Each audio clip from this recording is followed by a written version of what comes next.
what we're talking about here is the evolution of this process, right? Who we were before the world stopped spinning. This looks good. It looks good. I like it. I'm so excited today. I woke up with this burst of energy. I thought it was anxiety, but I don't think it's that. I think it's like I'm jazzed. Well, I often have heard that anxiety is really just excitement. If you shift the perspective, it's like, well, was it fear is excitement without the breath? Right? I love that. Fear is excitement without the breath. So it's really great, actually. I think, that's kind of... Yeah, it's like the other side of the same coin, right? Yeah, exactly. I think so. And sometimes you just have to dig a little deeper, I think, when you feel it and just ask yourself, is this anxiety or excitement? Because we forget to check in and actually ask ourselves the question. And it feels the same in your body. Yeah. Like the physical sensation is the same, excitement and anxiety. It's like, it's just how you're interpreting it. Yeah, it's the meaning you're giving it. Yeah, I love that. And it's funny because I've been doing this looping breath exercise this last 2 days. So it would make sense that I would be feeling it. What is this looping breath exercise? It's just this thing I'm learning in a class in a thing I'm taking online in a workshop I'm in where it's just calming breath. It's conscious breath, but it's like 4 slow breaths in, hold for 4 breaths out, and then hold it down below, right, hold it. Yeah. Yeah. But I have my alarm set to do it 4 times a day. So 4 times a day, my alarm goes off, and no matter what I'm doing, I stop and I conscious breathe. It sounds so weird to say conscious breathe because it's like what keeps you alive. Well, but it's so automatic that you don't pay it any attention. And, it's amazing when you try to breathe slow, the realization of how fast you actually breathe. I'm usually it's ridiculous. So that's great. Actually, that might be something I actually know quite a few people that are doing breath work. It might be, maybe I know we did some with Sandra, but maybe we can bring other people to kind of do different types of breath work. Absolutely. I know I could definitely benefit from breath work.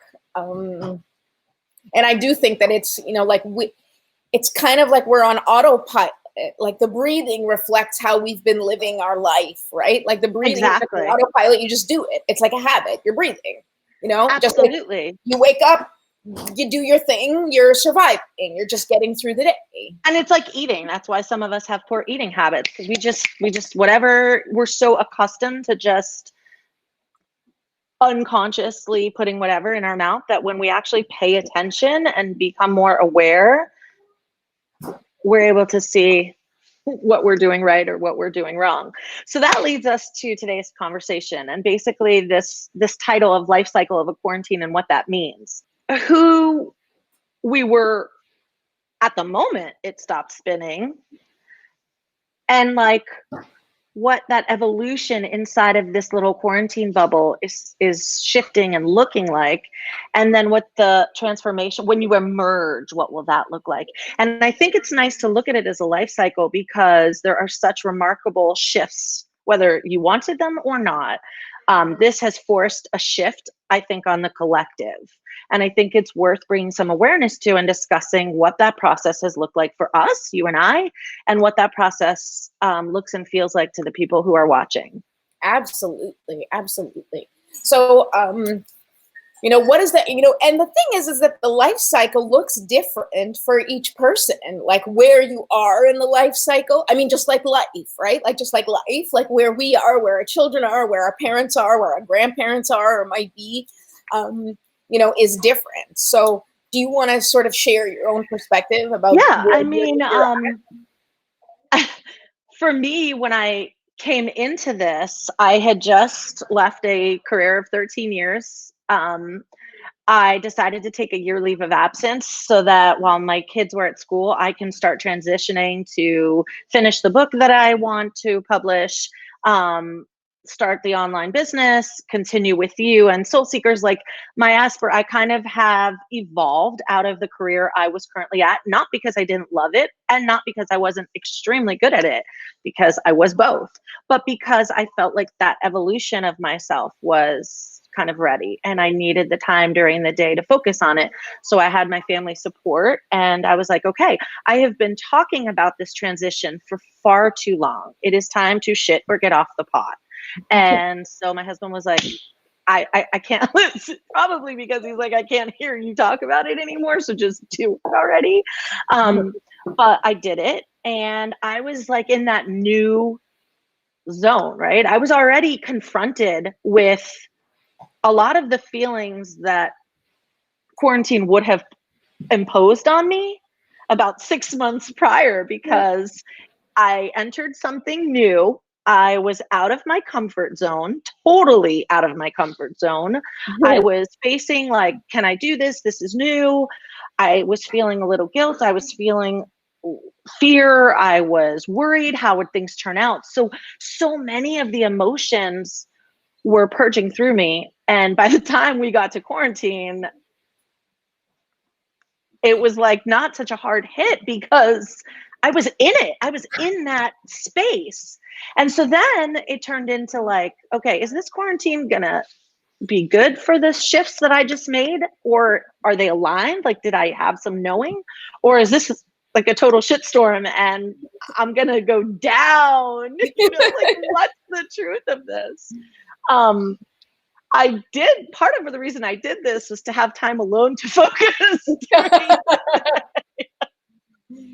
So the homeschooling. There's some bad planning on that. The homeschooling kids home all day was a little, like I had to adjust. A little wrench in the plans.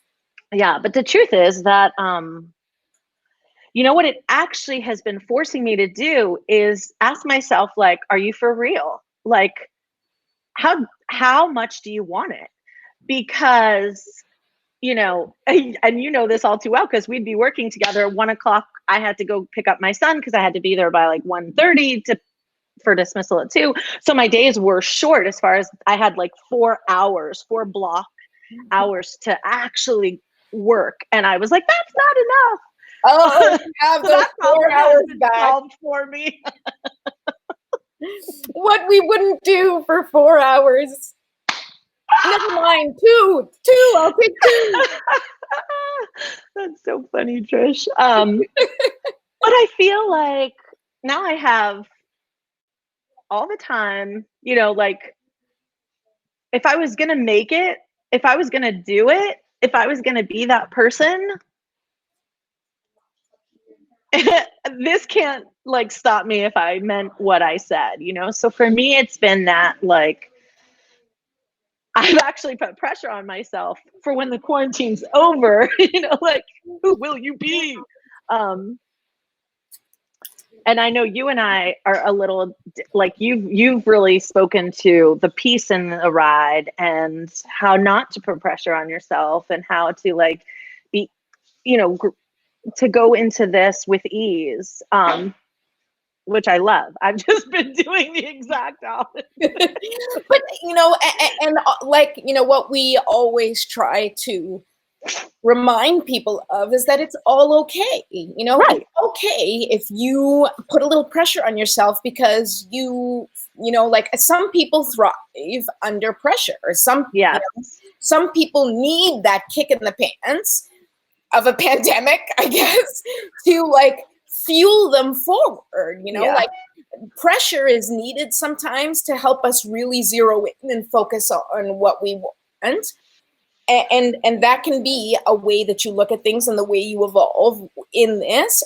And also it can be a time for you to slow down, to get perspective, to, you know, go within, to stop everything, because, you know, that's the thing with any challenge that comes up for people in life. It's an opportunity for you to handle it in the way you want to handle your life, right?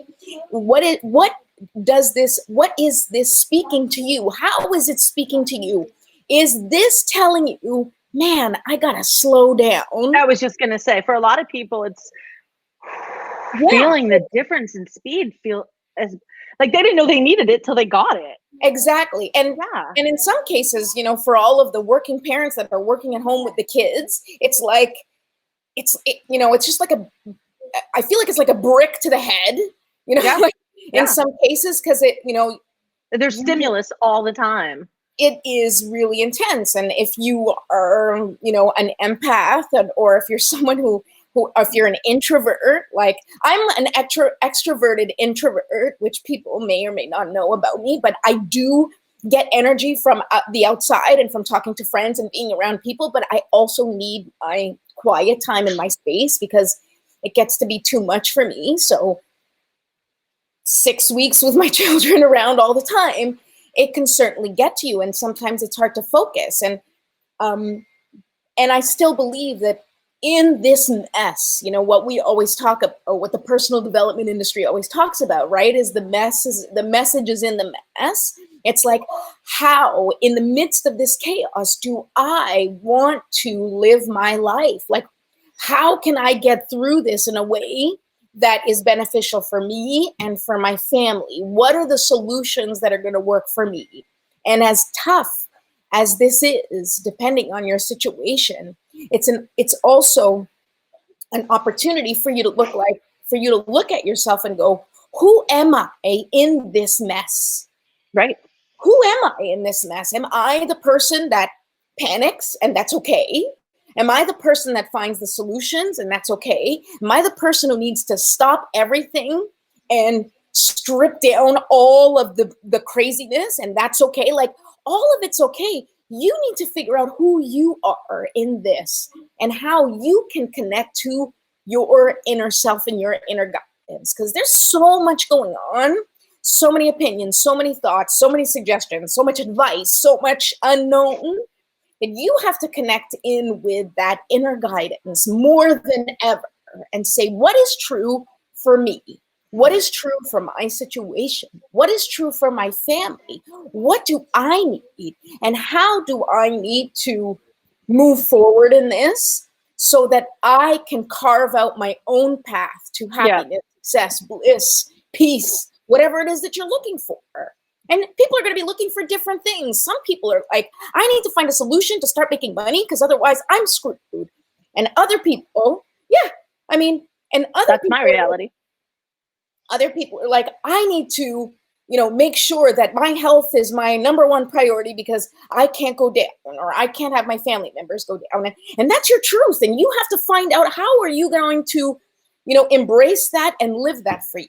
And that's where this whole life cycle of quarantine being different for everybody. It's like, we went through the stages, I think, of, grief, right? Those stages of grief where you're like denial and anger. And a lot of people are still in those stages and expressing those stages differently. But as you find yourself kind of at this point, if, and people have been quarantined for different times, like we've been out, for like 6 weeks. Other people are on their 3rd week or 4th week. And other people, like in Spain, they've been even longer than us. So, you're going to be at a different part of the life cycle, depending on how long you've been in quarantine, depending on what your personal situation is. Like when Scott was in the hospital, my life cycle stopped there. Like I wasn't thinking of anything else. I was just like, I just have to get through it. I just have to get through it. And that may be your reality. And if that is your reality, then that's the cycle. That's the part of the cycle you're at.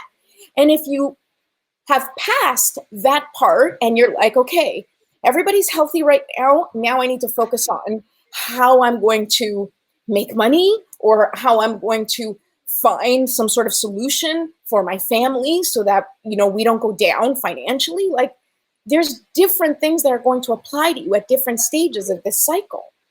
And it's important for you to figure out what it is that you need and seek out those solutions for you.